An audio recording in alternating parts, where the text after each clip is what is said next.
Dia memang tidak lahir di tanah ini, tapi ketika semua mulai menyerah, justru dialah yang terbang menyambung harapan. Sundulan itu bukan hanya menjadi sebuah gol. Itu juga seperti tamparan keras bagi siapapun yang pernah berkata, Indonesia sudah pasti kalah kalau lawan Thailand. Ya, Jens tidak hanya menyamakan kedudukan, ia menyelamatkan harga diri kita semua. Di pundaknya, ia bawa satu pesan sederhana. Kami di sini bukan hanya untuk bermain. Kami di sini untuk menjaga merah putih tetap berkibar. Lalu tibalah kita pada satu momen, sebuah momen yang terasa sesak.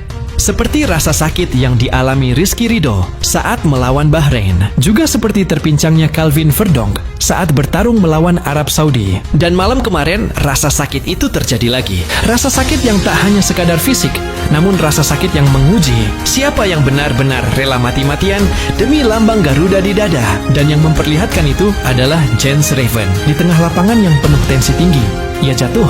Rasa sakit merambat dari kakinya. Tapi bukan itu yang membuatnya menahan air mata. Yang ia pikirkan hanyalah satu hal. Bagaimana caranya agar timnas Indonesia tidak kalah.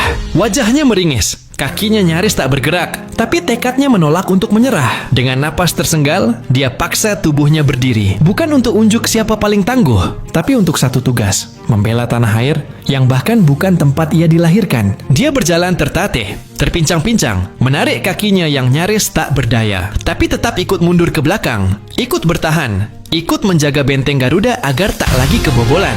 Dan di momen itulah kita sadar, tak ada lagi beda siapa yang lahir di sini atau di tanah jauh sana. Karena saat ada pemain yang tak pernah berhenti, bahkan ketika tubuhnya tak sanggup lagi berdiri, maka dialah bagian terdalam dari bangsa ini. Semua pemain, Hoki Caraka, Robby Darwish, Kakang Rudianto, bertarung habis-habisan.